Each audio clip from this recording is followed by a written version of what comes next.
They thought it was just another routine stop. A rainy night, a luxury car, and a black man who didn't look like he belonged. Officers Kowalski and Reynolds thought their badge gave them the right to be judge, jury, and executioner on the side of that highway. They laughed as they threw him in the back of the cruiser. They mocked him when he said they were making a mistake. But they forgot one crucial thing. In the American justice system, the morning always comes. And when these two officers walked into court the next day, expecting a routine hearing, they looked up at the bench and realized their lives were over. The man in the handcuffs was now the man holding the gavel. This is the story of Judge Anthony Carter, and the most brutal instant karma you will ever hear. The rain in Seattle doesn't wash things clean, it just makes the grime slicker. It was 11:45 p.m. on a Tuesday in November. The wind was whipping off the Puget Sound, cutting through layers of clothing, but inside the heated leather interior of his obsidian black Mercedes S-Class, Anthony Carter was comfortable.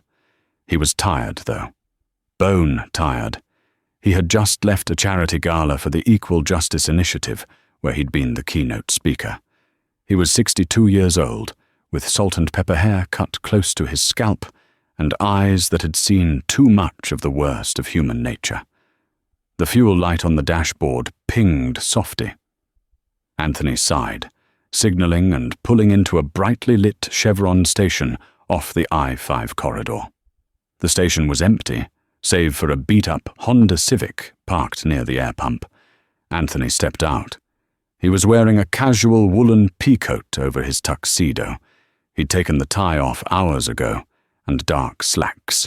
He didn't look like a thug. He didn't look like a threat. He looked like a grandfather. He swiped his card, selected premium, and began to pump. That's when the cruiser rolled in. It didn't pull into a spot. It pulled in at an angle, blocking the exit of the pump bay Anthony was using. The headlights were blinding, high beams cutting through the mist, reflecting off the wet pavement. Anthony squinted, shielding his eyes. He felt that familiar tightening in his gut, a sensation every black man in America knows, regardless of his tax bracket or education level. Keep calm. Move slow. Two doors opened.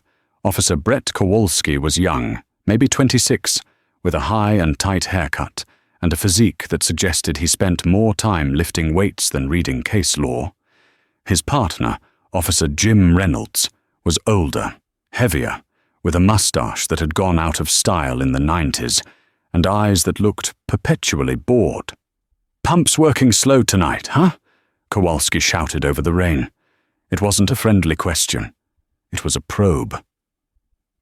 "It's fine," Anthony said, his voice a deep baritone, trained in lecture halls and courtrooms. "Just filling up to get home."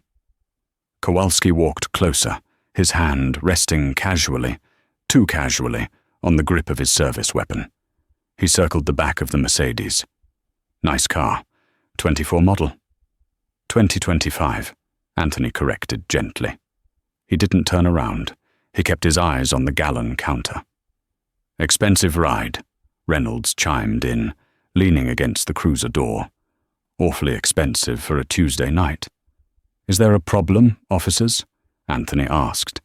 He placed the nozzle back into the cradle. Click. "Depends," Kowalski said, stepping into Anthony's personal space.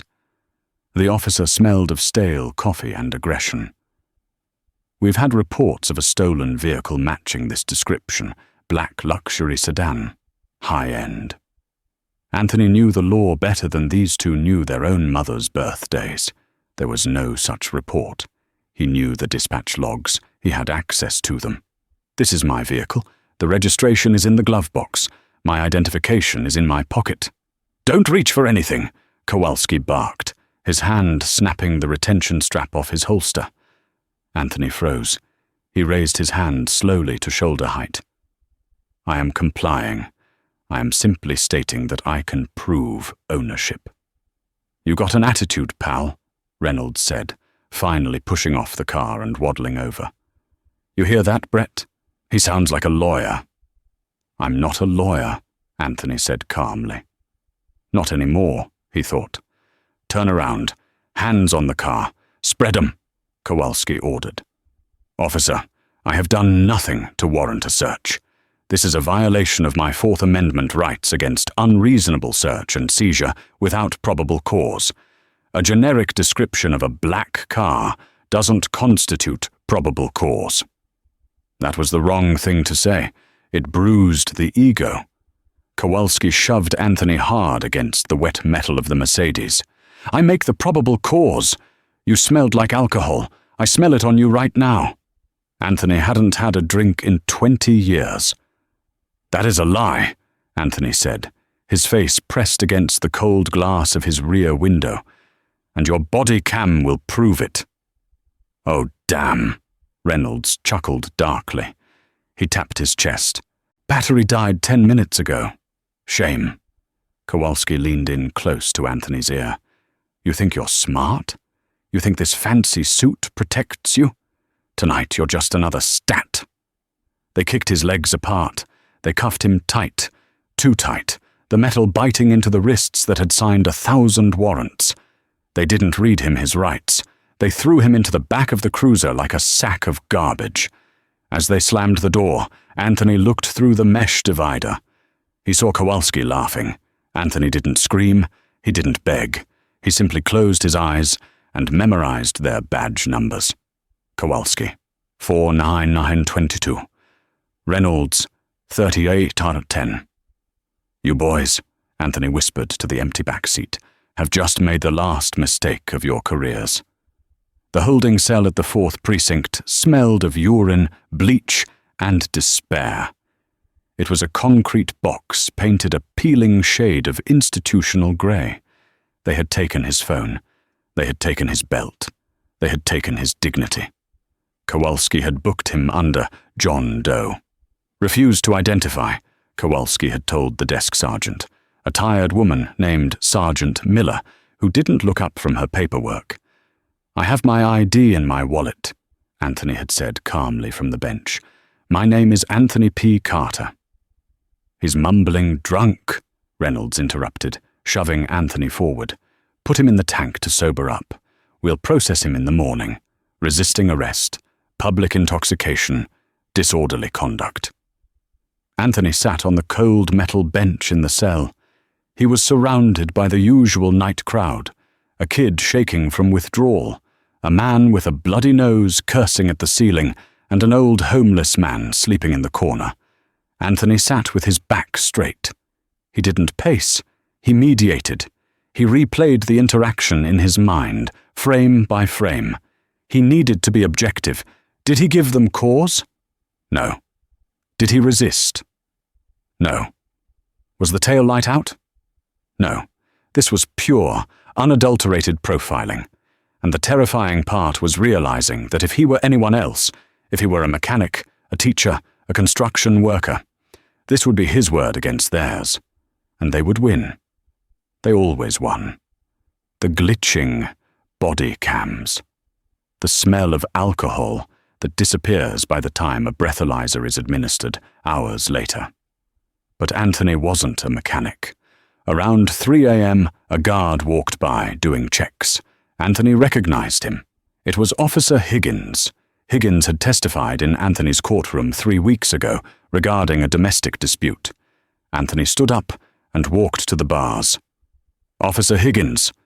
Higgins shone his flashlight into the cell, squinting. Quiet down back there.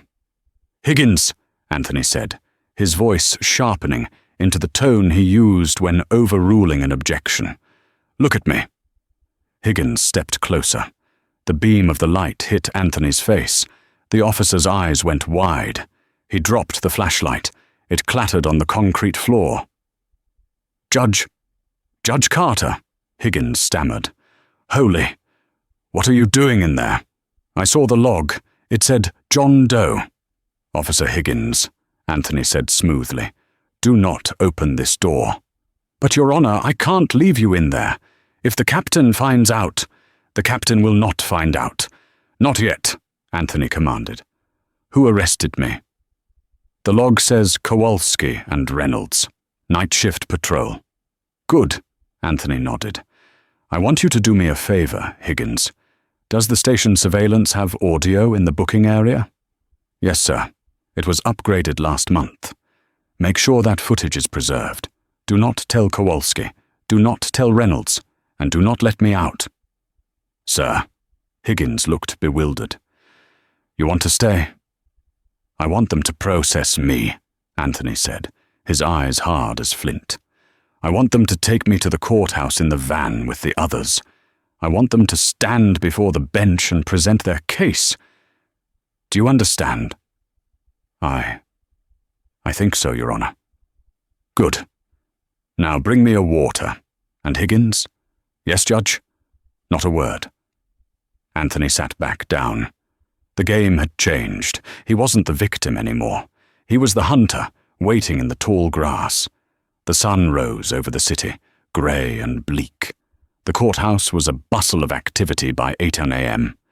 Public defenders were running down hallways with stacks of files. Prosecutors were chugging coffee, and the bailiffs were unlocking the heavy oak doors of the courtrooms. In the precinct locker room, Brett Kowalski was high-fiving Reynolds. Man, that guy last night, Kowalski laughed, slamming his locker shut. Did you see the look on his face when I told him I smelled booze? Priceless. We got to be careful with the paperwork, though, Reynolds grunted, struggling to button his shirt over his gut. The car was nice. He might have money for a lawyer. So what? Kowalski scoffed. It's his word against ours, and we got the resisting charge. As soon as you tack on resisting, the DA takes a plea deal just to clear the docket. We offer to drop the resisting if he pleads to the disorderly. Easy peasy. We get the arrest stat. The city gets a fine. Everybody goes home. It was a game they had played a dozen times. It was a well-oiled machine of corruption. We got caught today, Reynolds asked. Yeah, traffic and prelims. Judge Sterling is out on vacation, so they got a substitute rotation.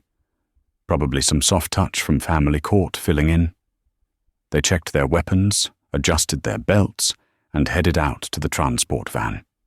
They had to escort the night's catch to the courthouse for arraignment.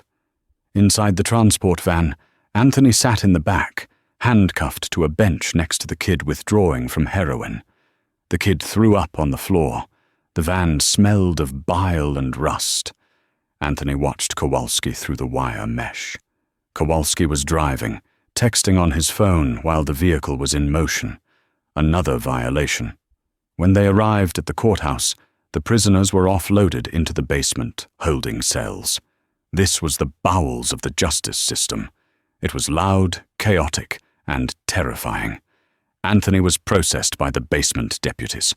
One of them, a veteran named Sergeant Davis, looked at Anthony's file, then looked at Anthony. Name? Davis asked.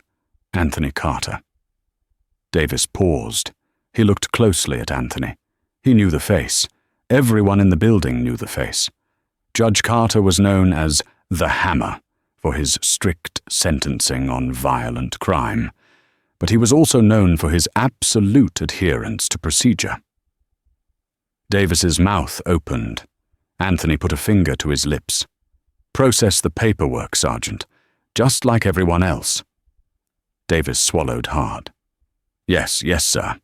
He typed into the computer, his hands shaking slightly. You're on the docket for courtroom 4B. That's usually Judge Sterling's room. Who is presiding today? Anthony asked.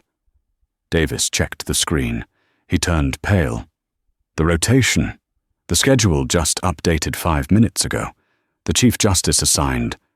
Well, he assigned you, sir. But you're listed as the defendant. There seems to be a clerical error, Anthony said, a small, terrifying smile touching his lips. I suggest you call the clerk of the court, Mrs. Gable. Tell her to bring my robe to the chambers of courtroom 4B, and tell her to strike the defendant, John Doe, from the docket, and replace it with a suppression hearing. For which case, sir? For the case of State vs. Kowalski and Reynolds, Anthony said, although they don't know it's a case yet. Upstairs, in courtroom 4B, Kowalski and Reynolds were leaning against the prosecutor's table, flirting with a young stenographer. "Yeah, rough night," Kowalski was saying, flexing his arm slightly. "Took down a guy twice my size. Had to subdue him." "You know how it is." The courtroom was filling up. Families of defendants, bored lawyers, tired police officers. The bailiff, a man named Michael who had worked with Judge Carter for 10 years, walked in. He looked confused. He had just received a strange text message from the clerk. He looked at the docket. He looked at Kowalski and Reynolds, who were laughing. Michael walked over to the bench and placed a fresh pitcher of water there. He then placed a nameplate on the bench. He didn't use the usual Velcro one. He placed the heavy, brass-engraved nameplate that usually sat in the main ceremonial courtroom, Honduras Anthony P. Carter. Kowalski didn't notice. He was too busy showing Reynolds a meme on his phone. The side door to the chambers opened. "All rise!" Michael bellowed, his voice booming with extra authority today. The room shuffled to its feet. Kowalski and Reynolds stood up lazily, chewing gum. "Court is now in session," Michael announced. "The Honorable Judge Anthony Carter presiding." Reynolds froze. The gum fell out of his mouth. Kowalski frowned. "Carter. Isn't that the guy who did the federal RICO case last year?" And then the black robe swept into the room.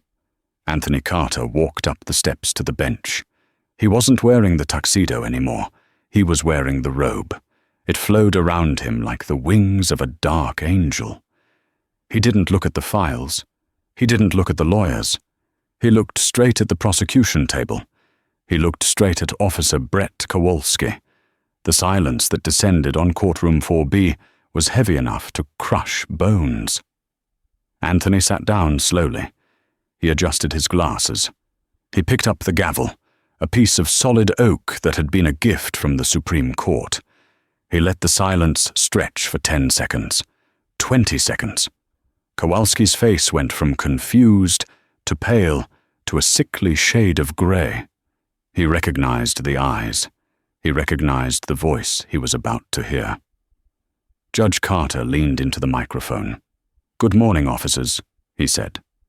The voice was the same one from the gas station, but amplified, echoing off the mahogany walls. "I trust your body cameras are charged today." The air in courtroom 4B seemed to vanish. The only sound was the hum of the HVAC system and the frantic, shallow breathing of Officer Jim Reynolds. Brett Kowalski stood rigid. His mind was racing, trying to bridge the gap between the man he had shoved against a car 12 hours ago and the man currently sitting 5 feet above him, draped in the robes of absolute authority. It can't be him, Kowalski thought. It's a look-alike, a brother, a cousin. But the eyes were the same. Those piercing, unblinking eyes that seemed to dissect Kowalski's soul and find it wanting. Judge Carter didn't yell. He didn't order the bailiff to arrest them immediately. He was a man of the law, and he intended to use the law as a scalpel to flay them alive, layer by layer. "Mr. Prosecutor," Carter said, shifting his gaze to the assistant district attorney, a sharp-suited man named Ellis Vance, who was looking back and forth between the judge and the officers with growing confusion. "Call the first case on the morning docket." Vance cleared his throat, sensing the tension but not understanding the source. Yes, Your Honor. The first matter is, well, it's a standard arraignment for a John Doe, arrested last night. Charges are public intoxication, disorderly conduct, and resisting arrest." "I see," Judge Carter said, opening the file folder in front of him. He ran a long finger down the page. "And the arresting officers?" "Officers Kowalski and Reynolds, Your Honor," Vance said. "Are they present?" "Yes, Your Honor. They are here to provide probable cause details if necessary, as the defendant refused to identify himself or sign the citation." "Excellent," Carter whispered. The microphone picked it up, sending a shiver through the room. "Please, ask the officers to approach the bench. I have some questions regarding the circumstances of this arrest. I want to ensure the probable cause is rock solid before we proceed." Kowalski and Reynolds walked through the swinging gate. Reynolds's legs were shaking so bad his keys jingled on his belt. Kowalski, however, had decided on a strategy. Deny everything. Stick to the script. He can't prove it's him without admitting he was there, and if he was there, we say he was drunk. They stood before the bench. "Good morning, officers," Carter said pleasantly. "Rough night on patrol?" "Standard night, Your Honor," Kowalski said, his voice tight. He refused to make eye contact, looking at the great seal of the state on the wall behind the judge. "This defendant," Carter tapped the file, "John Doe. The report says you apprehended him at a Chevron station off the I-5 corridor at approximately 11:50 p.m. Is that correct?" "Yes, sir," Reynolds squeaked. "And the report states," Carter continued, reading verbatim from the sheet Kowalski had typed up, "that the suspect was belligerent, slurring his speech, and smelled strongly of intoxicants. Is that your testimony, Officer Kowalski?" The courtroom was silent. The public defender, Sarah Jenkins, looked up from her notes. She knew Judge Carter. She knew he was a teetotaler. She had been at his sober anniversary party 2 years ago. Her eyes widened. She looked at the officers, then at the judge. She capped her pen. She knew she was about to witness a massacre. "Yes, Your Honor," Kowalski lied. He had to. There was no turning back. Strong odor of alcohol. He was stumbling. "Interesting," Carter mused. "And the charge of resisting arrest? The report says he attempted to strike Officer Reynolds during the pat-down." Carter looked at Reynolds. "Did the defendant try to hit you, officer?" Reynolds looked at Kowalski, then at the judge. He was sweating profusely now. There was a struggle, Your Honor. He moved his arms. It was aggressive." "Aggressive," Carter repeated. "I see. And you, fearing for your safety, subdued him?" "That is correct," Kowalski said firmly. "We followed protocol." "Protocol," Carter said, the word dripping with venom. "Tell me, Officer Kowalski, does protocol involve kicking a suspect's legs apart so violently that he suffers a contusion on his left shin? Does protocol involve tightening handcuffs until the circulation is cut off, despite the suspect being compliant?" "The suspect was not compliant," Kowalski snapped, his temper flaring. "He was resisting." "And you have video evidence of this resistance?" Carter asked softly. Kowalski smirked. "This was the safe zone. Unfortunately, Your Honor, as noted in the report, my body camera was malfunctioning due to a low battery, and Officer Reynolds's camera was obscured during the struggle. A convenient series of technical failures," Carter noted. He leaned back in his chair, creating a steeple with his fingers. "So, we have the word of 2 sworn officers of the law against a John Doe who isn't even here to defend himself." "The system works on trust, Your Honor," Vance, the prosecutor, interjected, trying to be helpful. "If the officers say, 'Quiet, Mr. Vance,'" Carter silenced him with a glance. "I am testing that trust." Carter stood up. The movement was sudden. He unzipped the top of his judicial robe. Underneath, he wasn't wearing a suit and tie. He was wearing a rumpled, slightly dirty woolen peacoat over a tuxedo shirt with no collar. He pulled the left sleeve of the robe up, then the sleeve of the coat, revealing his left wrist. It was encircled by a deep, angry purple bruise, the skin broken in 2 places where the metal teeth of handcuffs had bitten in. He held his wrist out over the bench. "Does this look like the result of standard protocol, Officer Kowalski?"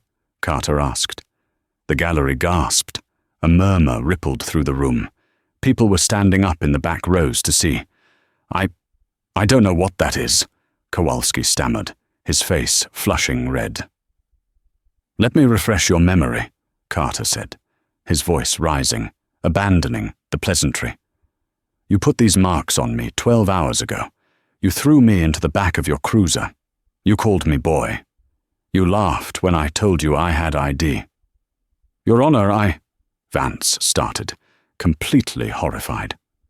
The defendant, John Doe, is not absent, Mr. Vance, Carter roared, his voice filling the room like thunder. I am John Doe.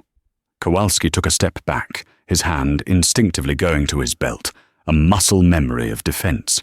But he was unarmed in the courtroom. He was naked before the wrath of the bench. You arrested a superior court judge, Carter said, leaning over the bench, his face inches from Kowalski's. You falsified a police report. You committed perjury in my courtroom not 30 seconds ago. And you violated the civil rights of a citizen because you didn't like the car he was driving. It was a mistake, Reynolds blurted out, tears actually forming in his eyes. Judge, we didn't know who you were. If we knew— Stop! Carter slammed the gavel down. The sound was like a gunshot. That is the worst thing you could have possibly said, Officer Reynolds. You are telling me that if I were a bricklayer or a teacher or a janitor, this treatment would have been acceptable. You are telling me that justice is reserved only for those you recognize. Carter looked at the bailiff. Michael, lock the doors. The heavy oak doors clicked shut. We are not done, Carter said, sitting back down. Not even close. You said your cameras were broken. You lied. The courtroom was now a pressure cooker. No one moved. The stenographer's hands were hovering over her keys, trembling, trying to capture every word of history being made. Kowalski looked around for an exit, but there was none. He was a rat in a bucket. This is entrapment, he muttered. You can't preside over your own case. This is a conflict of interest. Oh, I am not presiding over the case of State versus John Doe. Carter smiled coldly. I dismissed those charges 5 minutes ago mentally. Right now, I am conducting a summary inquiry into contempt of court and perjury committed in my presence. And for that, officer, I have full jurisdiction. Carter reached under the bench and pulled out a USB drive. He plugged it into his computer. You see, Officer Kowalski, you made an assumption. You assumed that because the Chevron station was empty, there were no witnesses. But the Chevron Corporation upgraded their security systems to high-definition cloud storage last month. I know this because I signed the warrant authorization for a robbery case at that very station 3 weeks ago. Carter tapped a key.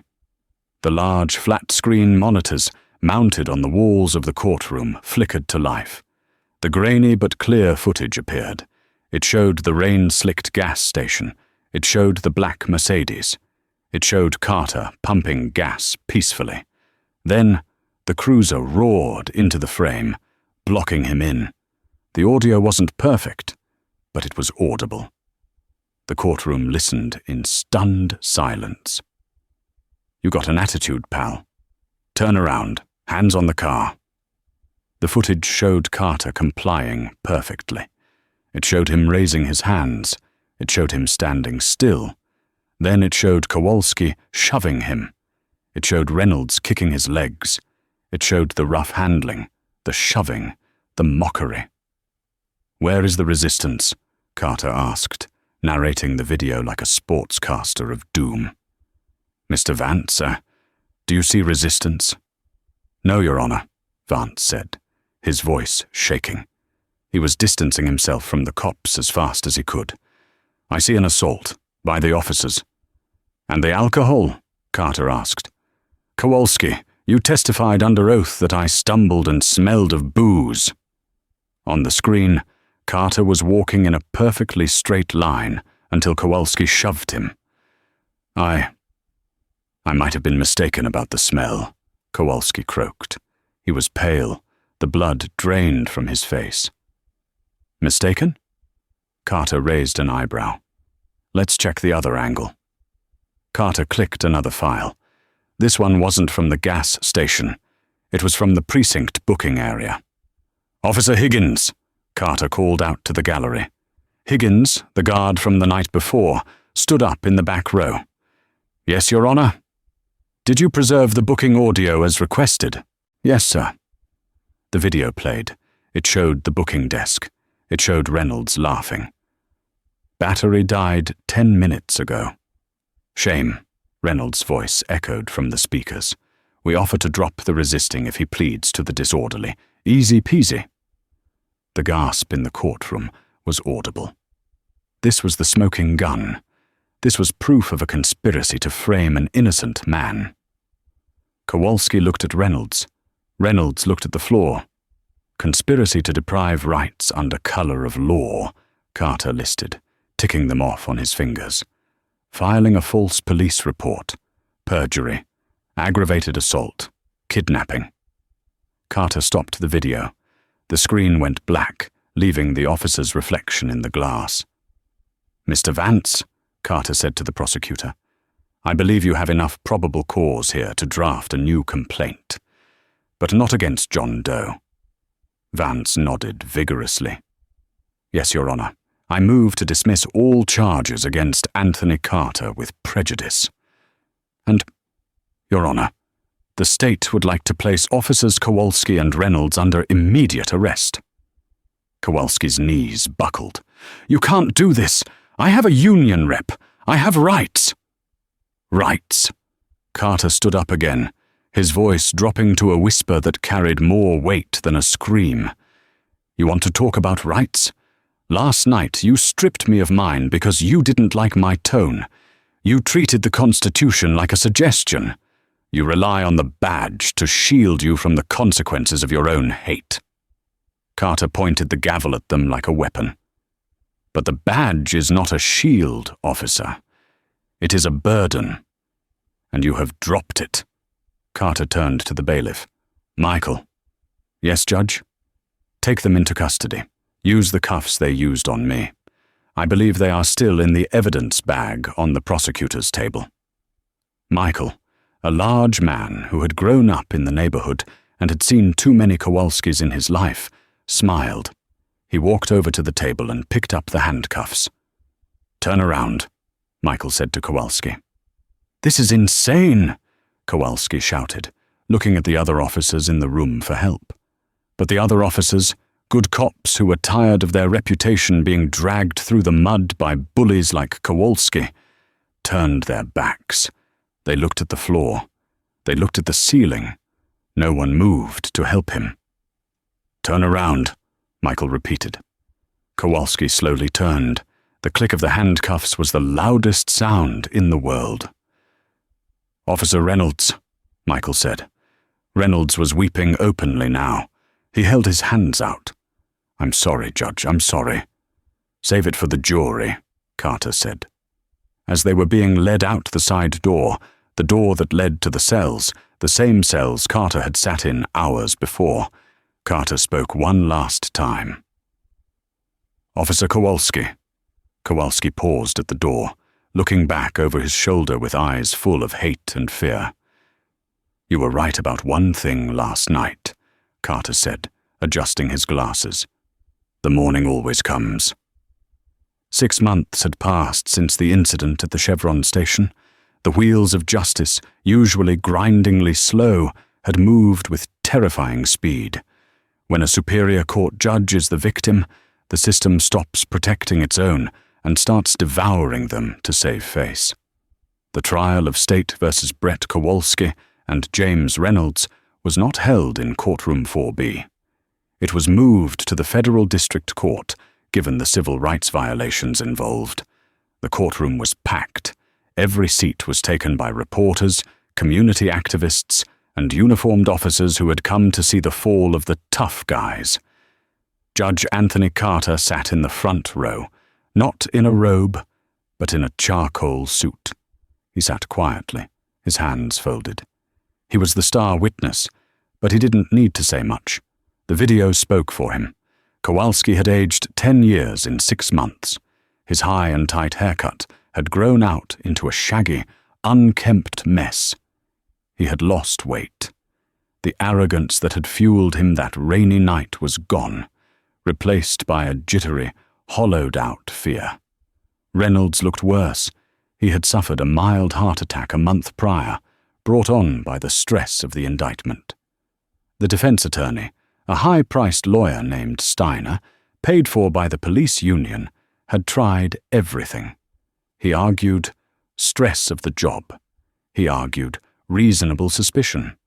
He even tried to argue that Judge Carter had provoked the officers by being unusually calm, which Steiner claimed was a sign of a sociopathic criminal mindset. The jury, a mix of 12 ordinary citizens, didn't buy it for a second. It took them less than 2 hours to return a verdict. Guilty on all counts. Now came the sentencing. Kowalski stood before Federal Judge Margaret Howell. She was a woman known for her leniency in drug cases, but her absolute ruthlessness regarding public corruption. "Mr. Kowalski," Judge Howell said, peering over her spectacles, "I have read the pre-sentencing report. I have read the letters from your family asking for mercy.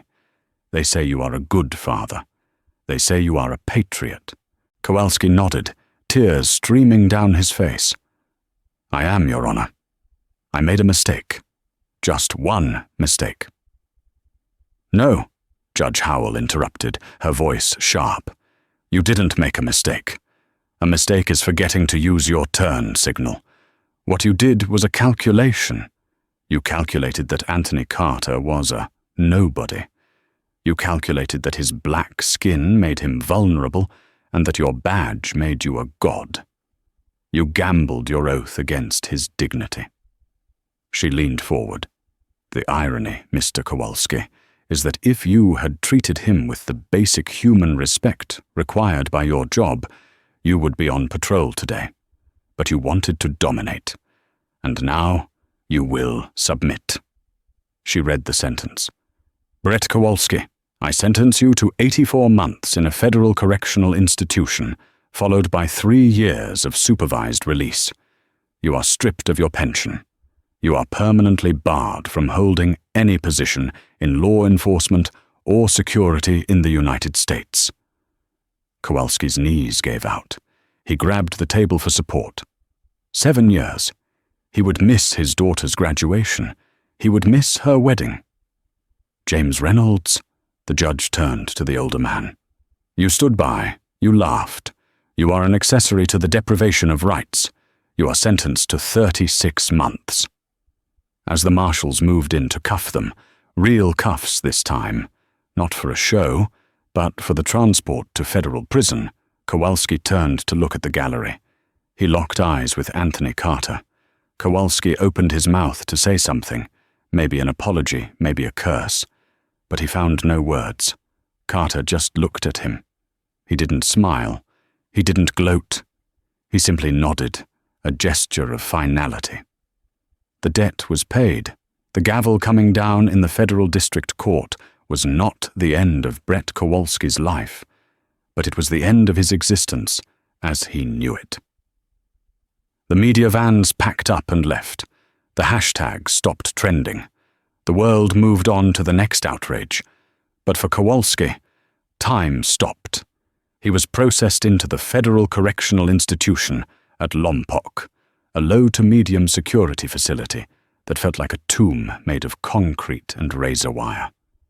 Because he was a former police officer, he couldn't be placed in the general population. The general pop was filled with men who had spent their lives being hunted by men like Kowalski. Putting him in there would have been a death sentence, carried out with a sharpened toothbrush in the shower block. Instead, Kowalski was placed in administrative segregation, ADSEG. Protective custody. It sounds safer, and physically it was. But mentally, it was a torture chamber. ADSEG meant 23 hours a day in a 6x8 cell. It meant 1 hour of recreation in a small, high-walled cage where he could see the sky but feel no wind. It meant screaming silence. For the first 6 months, Kowalski held on to his anger like a shield. He paced his cell until his feet bled in his canvas shoes. He wrote letters to the police union, to his congressman, to conservative talk show hosts, claiming he was a political prisoner, a martyr sacrificed on the altar of woke justice. No one wrote back. The blue wall of silence, which he had believed was an unbreakable brotherhood, turned out to be a myth. When you are a cop who makes a mistake, the department protects you. When you are a cop who gets caught on 4K video humiliating a superior court judge and lying about it, you are a cancer. The department cuts you out to save the body. His partner, Jim Reynolds, didn't last the first year. Reynolds, older and softer, couldn't handle the isolation. His heart gave out in his sleep 14 months into his sentence. Kowalski heard about it from a guard who slid a food tray through the slot in the door. "Your buddy checked out," the guard said, indifferent. "Massive coronary. Probably for the best. He was crying all night anyway." That was the first crack in Kowalski's armor. Reynolds was gone. He was truly alone. Then came the divorce papers. They didn't come with a tearful visit. They came via a process server, a cold envelope delivered by the prison chaplain. His wife, Linda, wasn't just leaving him. She was erasing him. She was taking the house, the savings, and most painfully, she was taking their daughter, Sarah. Kowalski requested a phone call. He used his allotted minutes to call home. "Linda, please," he begged, clutching the receiver, the cord wrapped around his fist. "Don't do this. I'll be out in a few years. We can fix this. I'm a good dad." A good dad? Linda's voice was unrecognizable. It was cold, hard, and exhausted. "Brett, Sarah got spit on at school last week because of you. People spray-painted racist pig on our garage door. I can't get a job in this town because of your last name. You didn't just ruin your life, Brett. You burned ours to the ground. I did it for us. I was doing my job." "You were a bully," she said, her voice cracking. "I saw the video, Brett. I watched it. I didn't see a cop doing his job. I saw a man I didn't know. A cruel man. Don't call this number again." The line clicked dead. Kowalski sat on the floor of the phone room and wept until the guards dragged him back to his cell. That night, the anger died. In its place, a deep, hollow despair took root. 4 years and 8 months later, the heavy steel gates of the facility slid open. Brett Kowalski walked out into the blinding California sun. He was 32 years old, but he looked 50. His hair was thinning, his skin was pasty from years without direct sunlight, and he walked with a slight stoop, a habit formed from trying to make himself small in a world of predators. There was no one waiting for him in the parking lot. No cruiser to pick him up. No wife with a "Welcome Home" banner. Just a Greyhound bus ticket and a plastic bag containing his personal effects. A cheap watch, a wallet with expired cards, and $40 in cash. He took the bus back to Seattle. The ride took 16 hours. He sat in the back, staring out the window as the landscape changed from the dry hills of California to the gray, rain-soaked pines of the Pacific Northwest. Every time he saw a police car on the highway, his stomach clenched. Not with camaraderie, but with fear. He was on the other side of the glass now. He arrived in Seattle at 2:00 a.m. The city looked the same, but it felt alien. The skyscrapers were taller, the lights brighter. He tried to go to his old neighborhood, just to look at the house. He took a cab he couldn't afford. When he got there, he saw a tricycle in the driveway. A pink one. His daughter Sarah was too old for a tricycle. A strange man came out to get the mail. A new family lived there. Linda had sold the house and moved to Idaho, just as she promised. Kowalski realized then that he was a ghost. He was haunting a life that no longer existed. Survival became the only goal. Kowalski needed a job. He had a degree in criminal justice, 10 years of law enforcement experience, and tactical training. On paper, he should have been a prime candidate for private security, executive protection, or at least a night watchman gig. But he had the mark. He applied to a private security firm run by an ex-Seattle PD sergeant he used to know. He walked into the interview wearing a suit he had bought at a thrift store, trying to project the confidence he no longer felt. The sergeant, a man named Miller, didn't even offer him a seat. He just looked at Kowalski's resume and then at his face. "You've got balls coming here, Brett," Miller said, tossing the paper into the trash can. "I need work, Sarge," Kowalski said, his voice trembling. "I served my time. I'm good at what I do. I just need a chance." "You're radioactive," Miller said bluntly. "You're on the Brady list. You're a liability. If I hire you, and you so much as sneeze on someone, they'll sue me for negligent hiring. You're the guy who arrested a judge for driving while black. Do you have any idea how much insurance premiums would go up if I put you in a uniform? I can do desk work, dispatch, anything." "Go home, Brett," Miller said, turning his back. "There's no place for you in this industry. Not in this state. Maybe not in this country." It was the same everywhere. Construction sites turned him down when they ran a background check. Delivery companies rejected him because of his driving record, the reckless driving charge associated with the incident. He burned through his meager gate money in a week. He ended up sleeping in a homeless shelter for 3 nights, the same shelter where he used to drop off vagrants. The irony tasted like ash in his mouth. Finally, desperation led him to the one place that didn't ask questions. Sparkle and Shine was a full-service car wash on the outskirts of Tacoma, located in a gritty industrial park. The owner, a grim-faced man named Vinny, hired ex-cons because he could pay them under the table, below minimum wage, and they couldn't complain. "You show up on time. You scrub the rims, you dry the windows," Vinny grunted. "You steal anything, I break your legs. You give attitude to a customer, you're gone. Got it?" "Got it," Kowalski whispered. And so, Officer Brett Kowalski, the man who once commanded respect on the streets, became, "Hey you." He worked 10-hour shifts, 6 days a week. His hands, once used to holding a Glock 19 and a ticket book, were now perpetually pruned and cracked from harsh detergents and cold water. He wore a grey jumpsuit that was 2 sizes too big. He lived in a rented room above a mechanic's garage. It smelled of oil and mildew.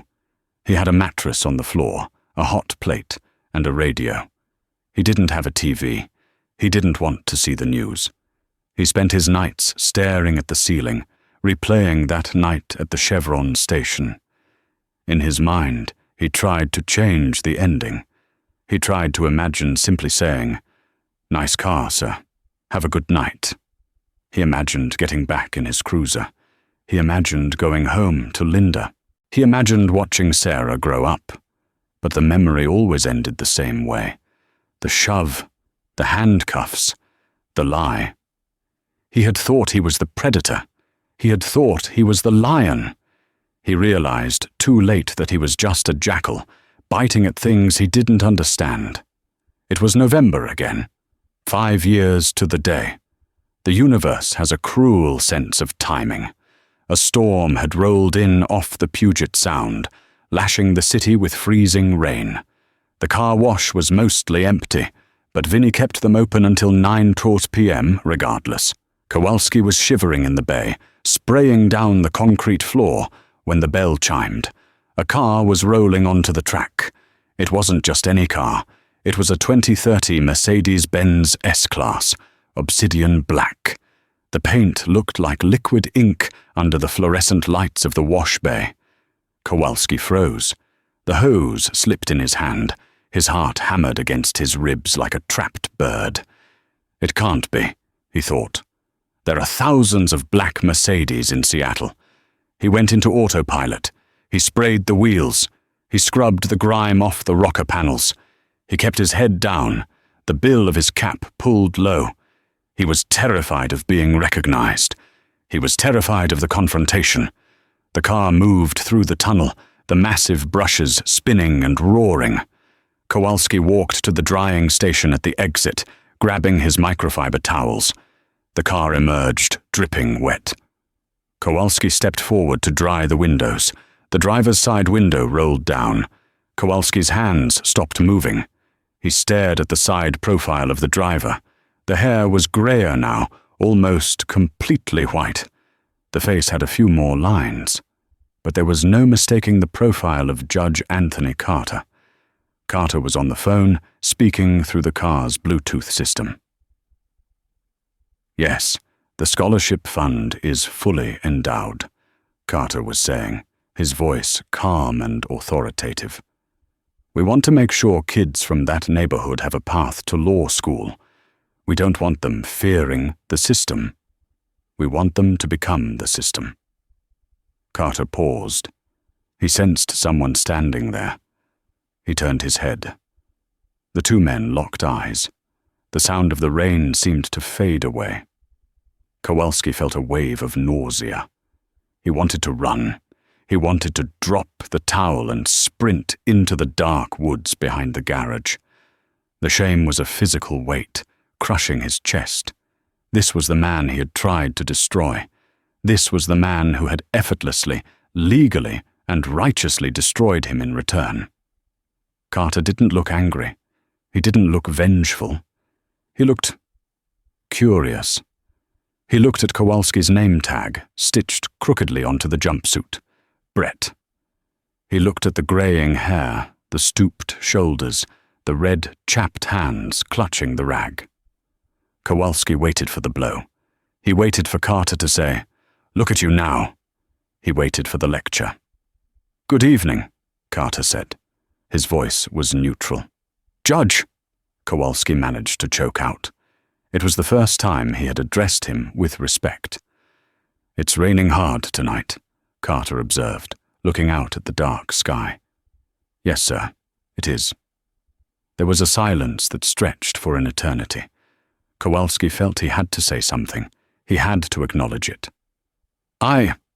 Kowalski started, his voice cracking. He swallowed hard. "I lost everything." It was a plea for pity, a confession. Carter looked at him, his dark eyes unreadable. "You lost what you took for granted, Brett. But you're still breathing. You're still working. That's more than some get." Carter reached into the center console. He pulled out a leather wallet, the same wallet Kowalski had claimed he didn't have that night. He extracted a crisp $100 bill. He held it out the window. Kowalski stared at the money. $100 was 2 days' wages for him now. "I can't take that," Kowalski whispered. "Not from you." "Take it," Carter commanded. It wasn't a suggestion. It was a judicial order. Kowalski's hand shook as he reached out.